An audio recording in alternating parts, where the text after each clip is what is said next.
Captain Sarah Chen pressed her palm against the cold metal of the observation deck's window, watching the massive Zephyrian battlecruiser drift past their small diplomatic vessel.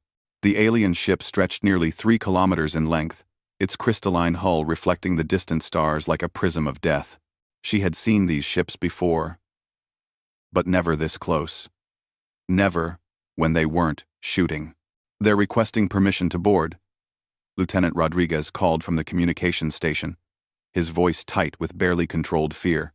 Sarah turned away from the window, her mind racing. The Zephyrian Empire had been humanity's greatest enemy for the past 15 years. Their crystal-based technology made them nearly invincible in space combat, and their empire stretched across 47 star systems. Earth's small fleet of cobbled-together ships had been fighting a losing battle from the very beginning. Now, unexpectedly, they wanted to talk. "Grant them permission," Sarah said, smoothing down her uniform. "And Rodriguez? Make sure the crew knows to keep their weapons holstered. We're here to listen, not to fight." The docking bay hummed as the alien shuttle attached itself to their hull. Sarah made her way down the narrow corridors of the Earth Ship Times Defiance Asterisk, noting how cramped and primitive everything looked compared to what she'd glimpsed of Zephyrian technology. Their ship was built from salvaged materials, spare parts, and human ingenuity. It held together through determination, more than engineering excellence. Ambassador Kethvar stepped through the airlock like flowing water made solid. The Zephyrian stood nearly 8 feet tall, his translucent blue skin revealing the network of light that served as his circulatory system. 3 other Zephyrians followed him, their crystalline armor reflecting the harsh fluorescent lights of the human ship. "Captain Chen," Kethvar spoke in perfect English, though his voice sounded like wind chimes in a gentle breeze. "I come bearing an unprecedented proposal from the Zephyrian High Command." Sarah gestured toward the small conference room adjacent to the docking bay. "Ambassador, you'll have to forgive our accommodations. We weren't expecting diplomatic visits." As they settled around the metal table, Sarah couldn't help but notice how the Zephyrians seemed to glow faintly in the dim lighting. Their technology was so advanced that even their bodies had been enhanced beyond natural evolution. "Captain, your species has fought us for 15 cycles," Kethvar began, placing his crystalline hands flat on the table. "In that time, you have lost 93.7% of your fleet. Your colonies have been occupied. Your home system is blockaded. By all logical calculations, humanity should have surrendered years ago." Sarah's jaw tightened. Every word was true, but hearing it spoken so clinically made her anger flare. "And yet we haven't, indeed. This is what brings me here." The ambassador's head tilted in what might have been curiosity. 3 days ago, our sensors detected a massive fleet movement in the outer rim. The Devourers have awakened. The temperature in the room seemed to drop several degrees. Even on Earth, isolated as they had been, everyone knew about the Devourers. Ancient machines that consumed entire star systems, converting all organic matter into fuel for their endless expansion. They had been dormant for over 1,000 years, but the legends spoke of civilizations that simply vanished overnight when the Devourers stirred. "Our combined fleets detected them emerging from the void zone," Kethvar continued. "Preliminary scans indicate at least 47 motherships, each capable of destroying a planet. They are heading directly for the galactic core." "That's terrible news for the galaxy," Sarah said carefully. "But I don't see what this has to do with Earth." One of the other Zephyrians, a female with silver traces running through her crystalline skin, leaned forward. "Commander Veltara, Military Intelligence." She introduced herself. "Captain Chen, our tactical analysis indicates that the Devourers will reach the inhabited systems in approximately 18 standard months. Every major civilization is pooling their resources for the defense effort." "And you want humanity to join this alliance?" Sarah asked, though she already suspected the answer was more complicated. Kethvar's hands began to glow slightly, a sign of emotional intensity among his people. "Captain, in our studies of human military history, we have discovered something remarkable. Your species possesses a trait that no other known civilization has demonstrated, which is tactical unpredictability coupled with strategic persistence, Veltara answered. In every engagement with human forces, our battle computers have been unable to predict your responses with more than 37% accuracy. Most species fight according to logical patterns. Humans fight according to something else entirely. Sarah felt a mix of pride and confusion. You're saying we're good at war because we're illogical? Not illogical, Kethvar corrected. Non-linear. Your species thinks in ways that circumvent traditional strategic analysis. You take calculated risks that appear suicidal but somehow succeed. You adapt mid-battle in ways that suggest multiple parallel command structures operating simultaneously. Rodriguez spoke up from where he'd been quietly observing.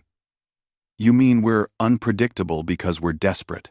Perhaps, Veltara acknowledged. But desperation combined with refusal to surrender creates tactical innovations that have repeatedly surprised us. The Bangalore maneuver, the Titan's gambit, the new Singapore defense. None of these should have worked according to conventional military theory. Sarah remembered each of those battles. Humanity had been outnumbered, outgunned, and out-technologied every time.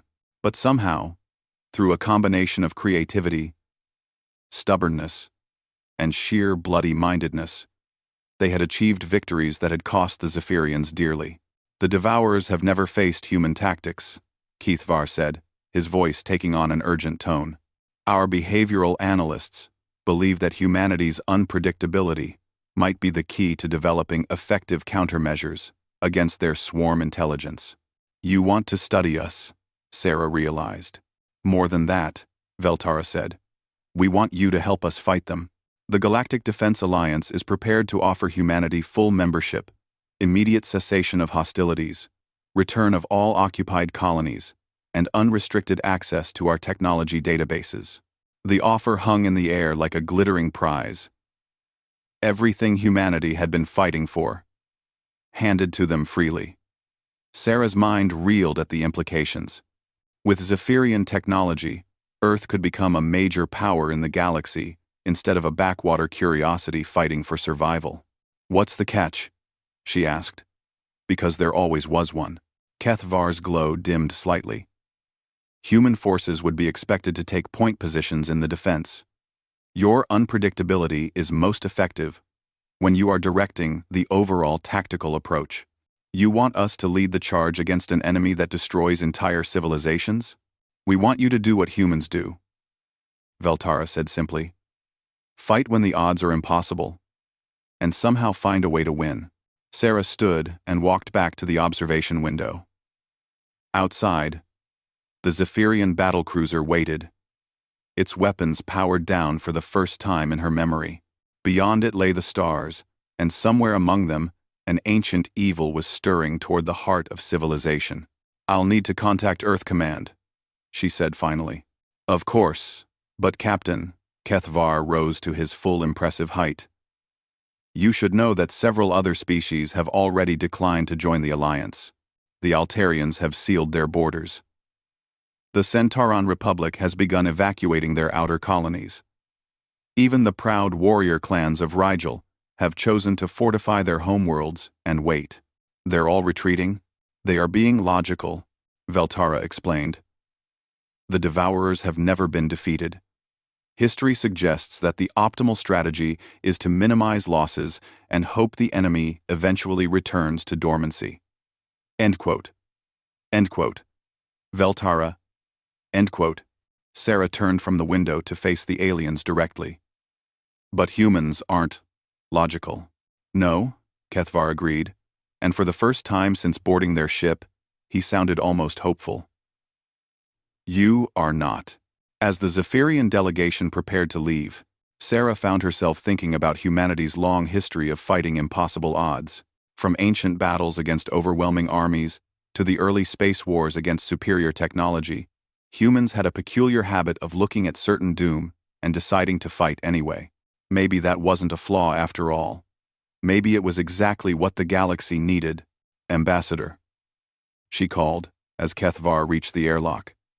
Hypothetically, if Earth agrees to this alliance, what would be humanity's first assignment? The crystalline being paused, his inner light pulsing thoughtfully. There is a staging area being established in the Proxima system.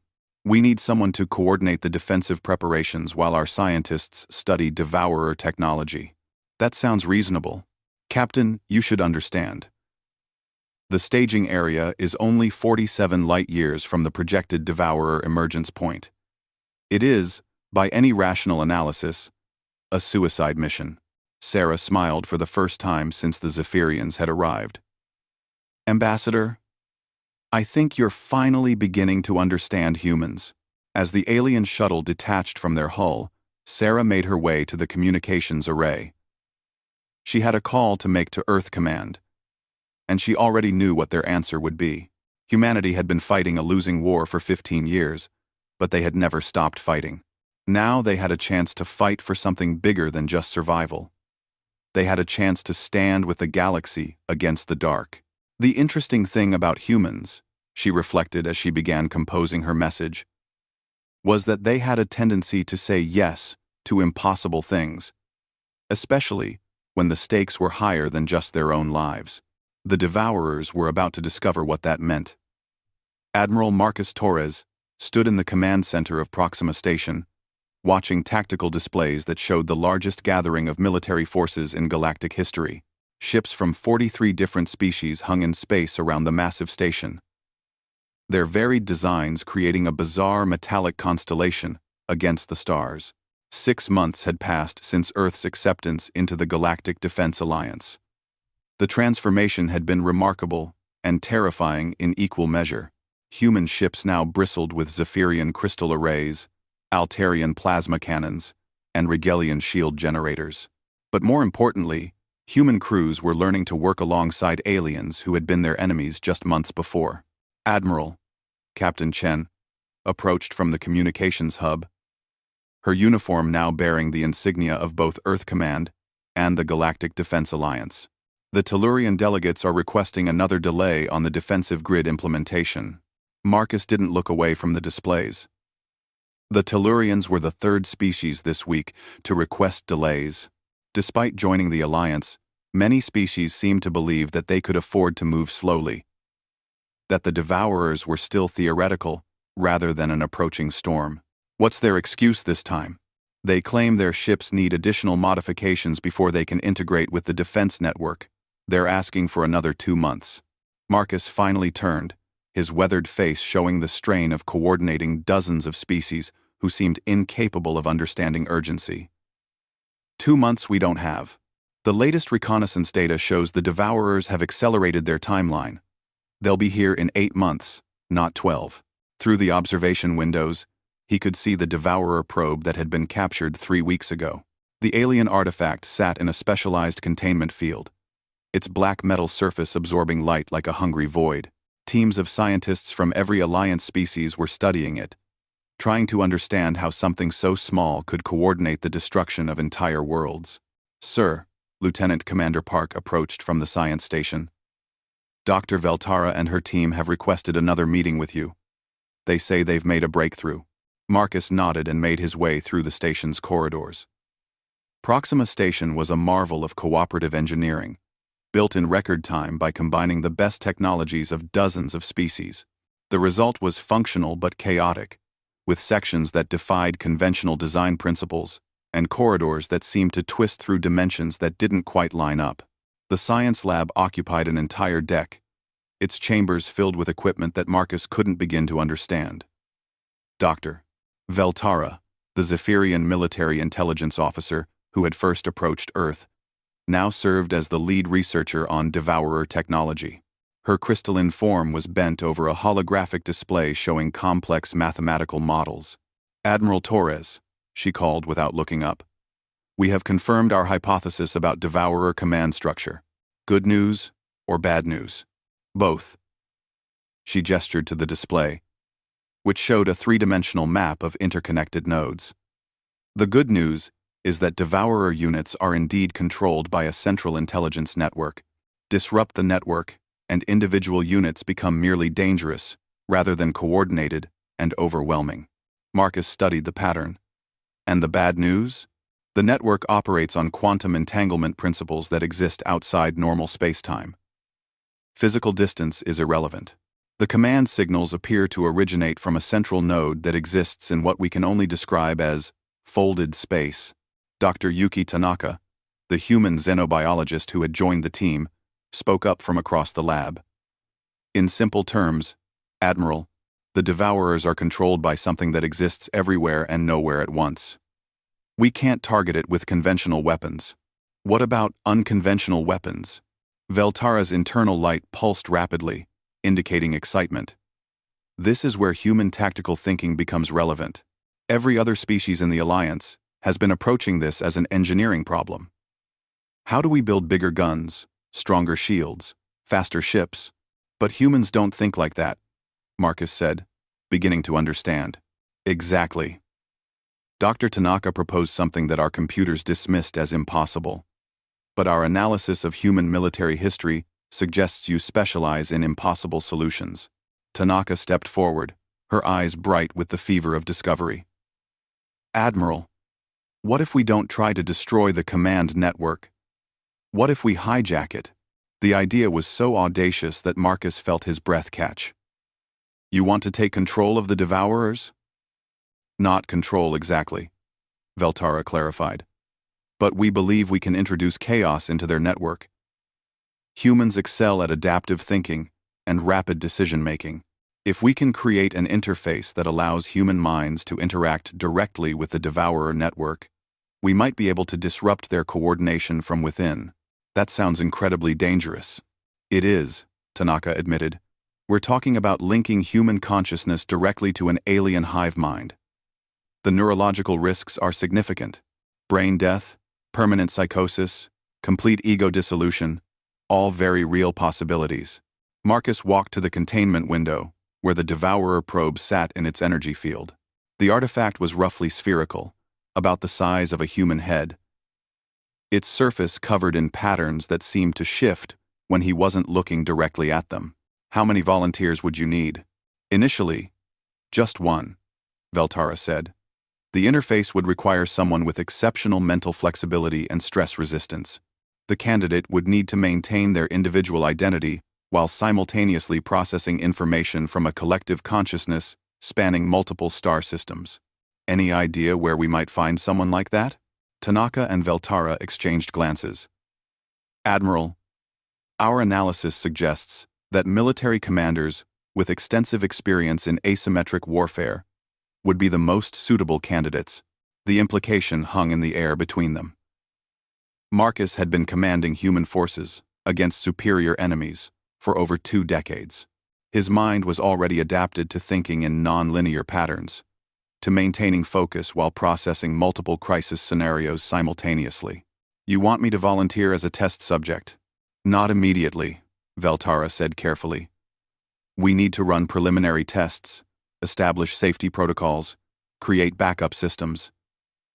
But eventually, yes, the interface would require someone of your command experience and psychological profile. Marcus turned back to the probe.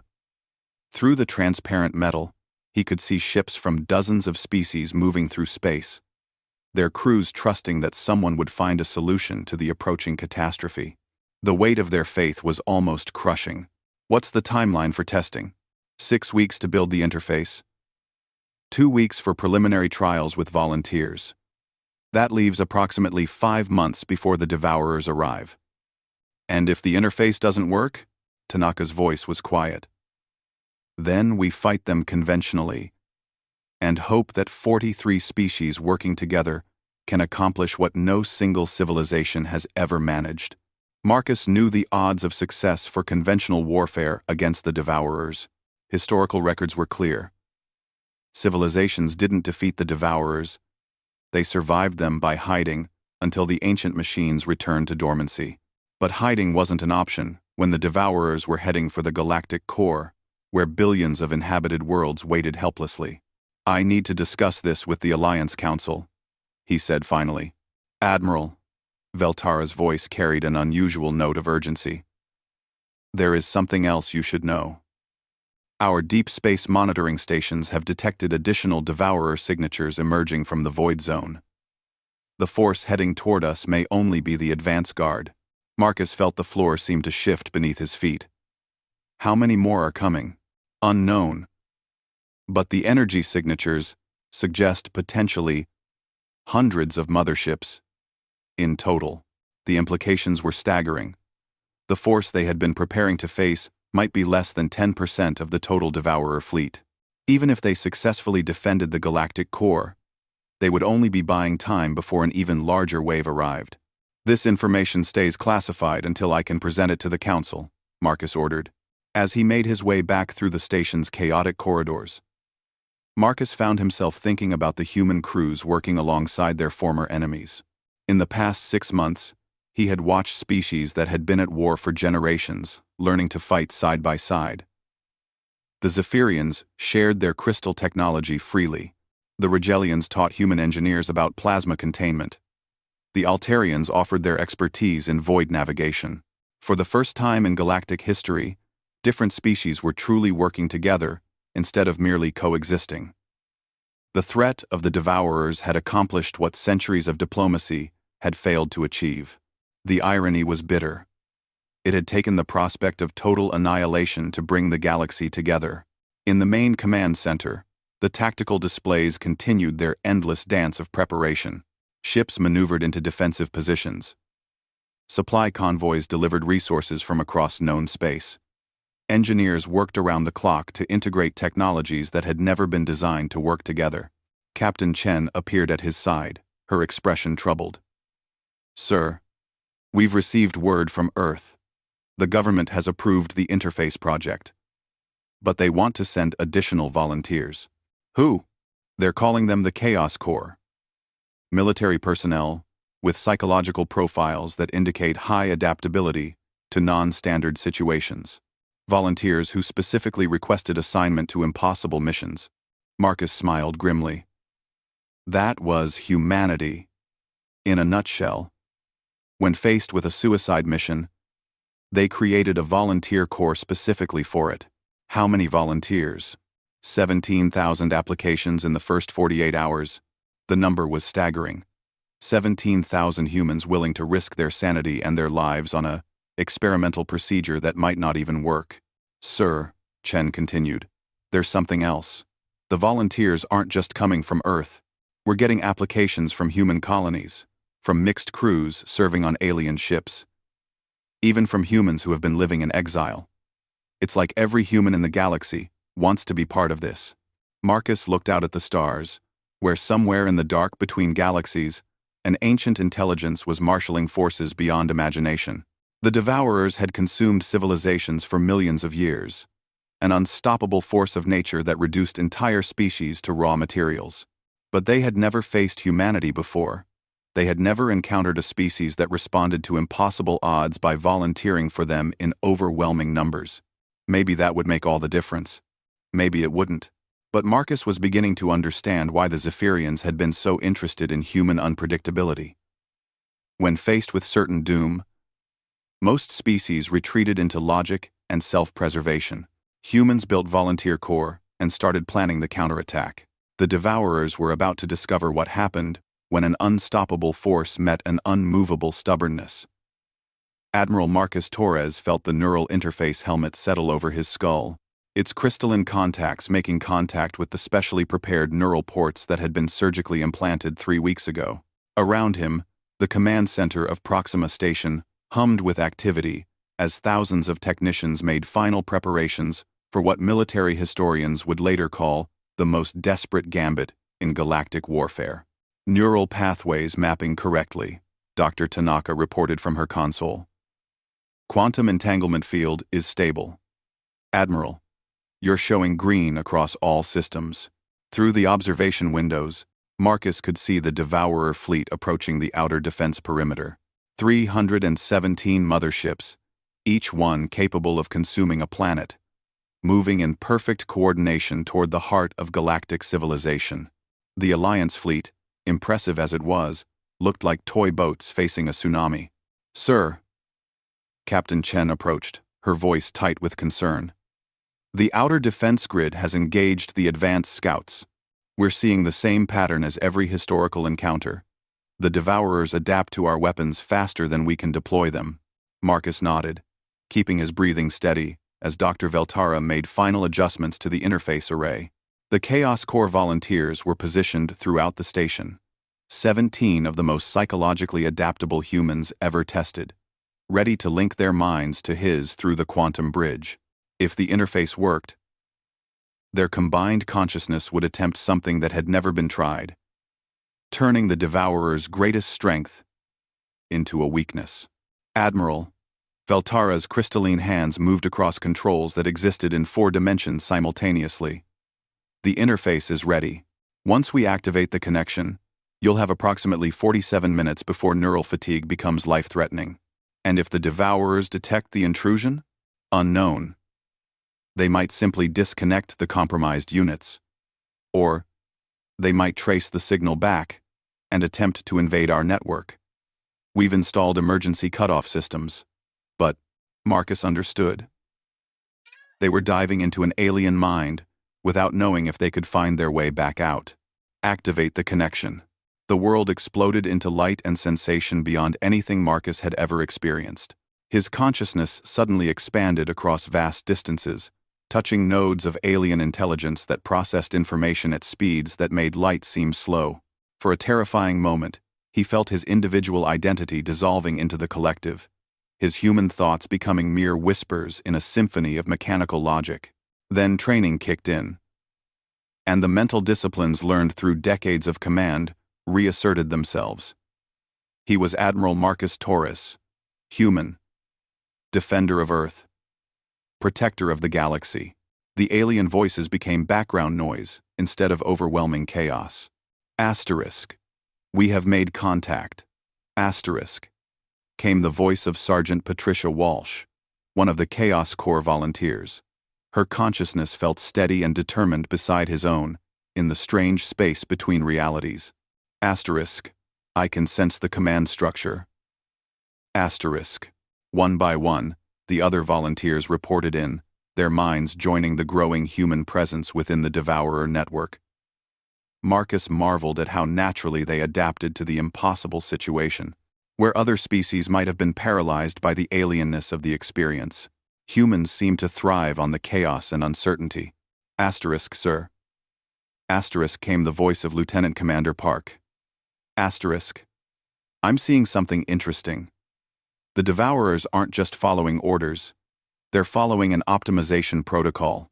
They're trying to minimize waste while maximizing efficiency." Asterisk. Marcus focused his attention on the data streams flowing around them. Park was right. The Devourers weren't mindless destroyers. They were perfectly logical, calculating the most efficient methods for harvesting organic matter and energy. Their tactics adapted not because they were creative, but because they were optimization algorithms seeking maximum effectiveness. Asterisk. That's their weakness. Asterisk. Marcus realized. Asterisk. They can't handle truly random behavior, because randomness is inefficient. Asterisk. Through the neural link, he could sense the Chaos Corps volunteers beginning to understand his plan. They started introducing chaos into the optimization algorithms. Not random commands that would be filtered out, but logical sequences that led to impossible conclusions. They fed the network tactical problems that had no optimal solutions, strategic dilemmas that created endless calculation loops. Lieutenant Sarah Kim found a way to convince the Devourer fleet that consuming the gas giant in the Proxima system would require more energy than it would provide, causing 47 motherships to change course to a less efficient target. Corporal James Rodriguez introduced contradictory efficiency parameters that caused an entire swarm of fighters to pause mid-attack while they recalculated optimal formation patterns. Asterisk, sir. Asterisk. Sergeant Walsh's voice carried excitement, despite their desperate situation. Asterisk, I think I can access their historical databases. The network contains records of every civilization they've encountered. Asterisk. Marcus felt a chill that had nothing to do with the neural interface. Asterisk. How many? Asterisk. Asterisk. Thousands. Admiral, they've been doing this for millions of years. But sir, there's something else. They've never encountered adaptive resistance before. Every other species either fought conventionally or tried to hide. No one has ever attempted to infiltrate their network. Asterisk. Through the external sensors, Marcus could see the Devourer fleet beginning to show signs of coordination problems. Ships that should have been working in perfect harmony started bumping into each other. Attack patterns that had been refined over millions of years suddenly became confused and inefficient. But the Devourers were learning. Their network began developing new security protocols, attempting to isolate the human intrusion.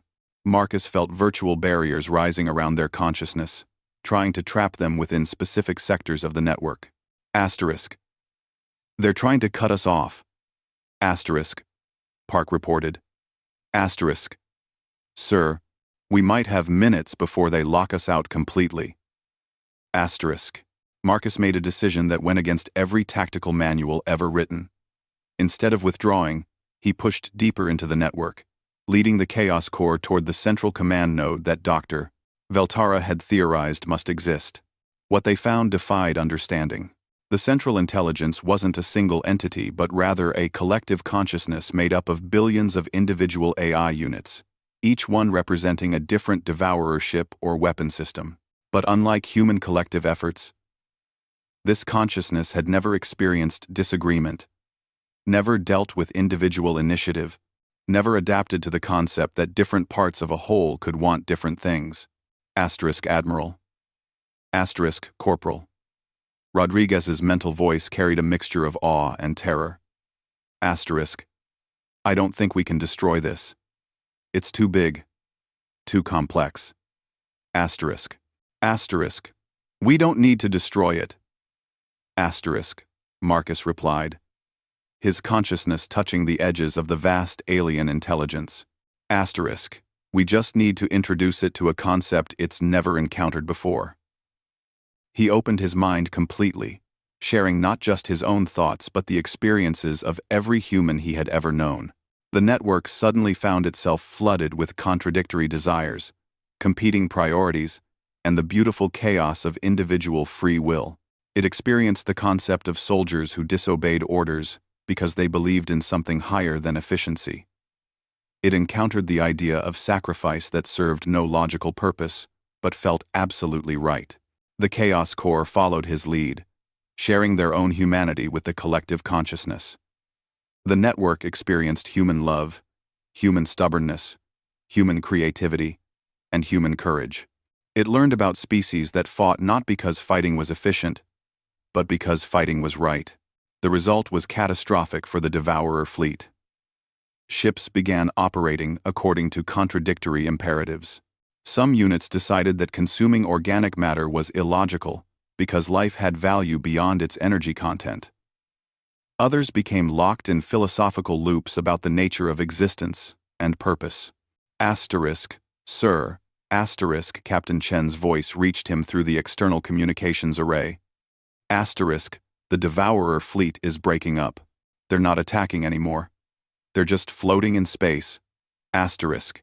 Marcus felt the network's central intelligence struggling to comprehend what had happened to its perfect logic. It tried to purge the human influence, but the concepts had spread too far, infected too many nodes.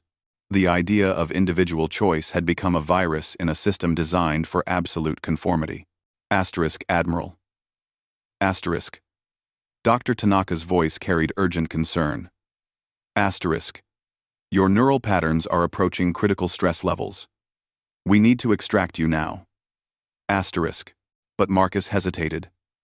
Through the network, he could sense something extraordinary happening.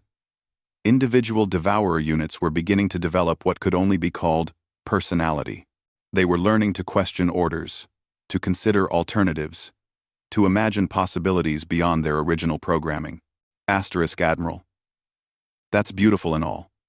But you're about to have a complete neural breakdown. Asterisk Sergeant Walsh reported with characteristic human directness.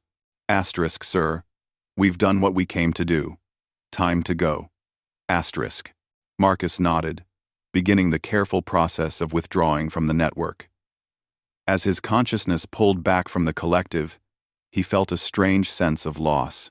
For a brief moment, he had been part of something vast and eternal, connected to intelligence that spanned galaxies.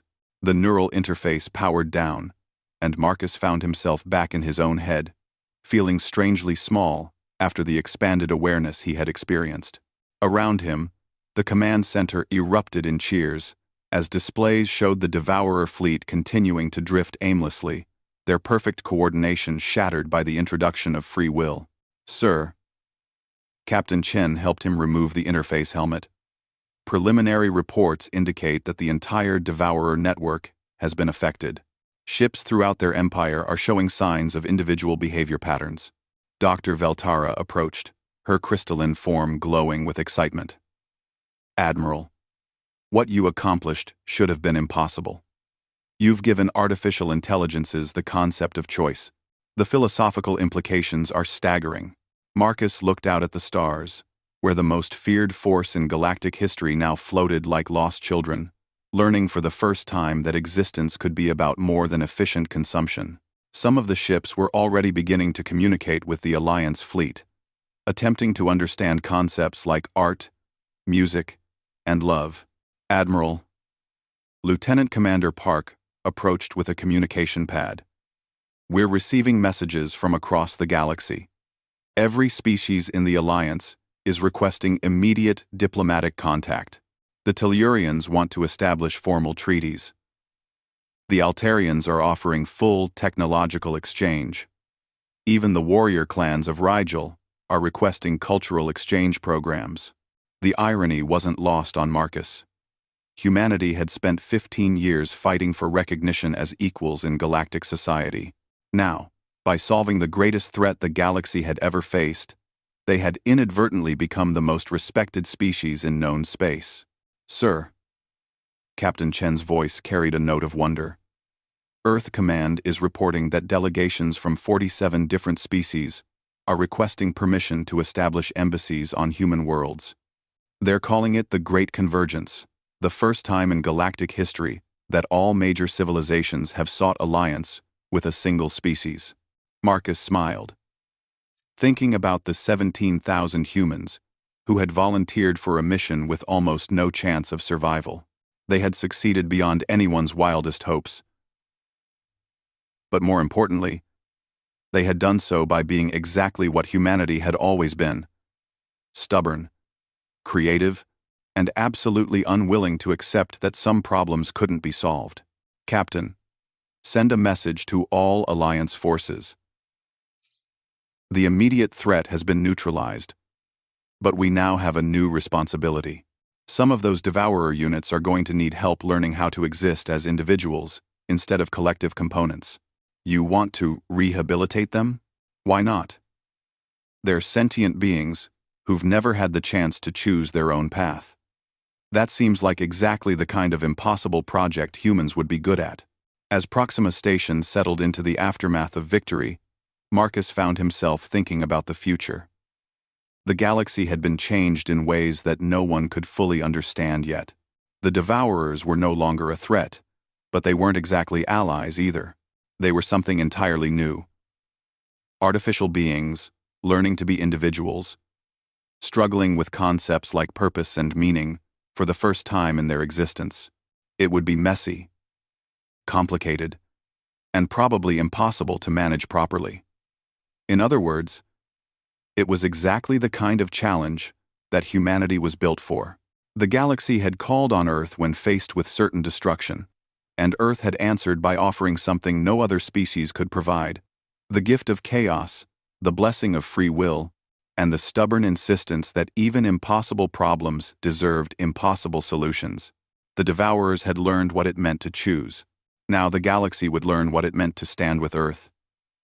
And Earth would make sure that debt of gratitude was never forgotten.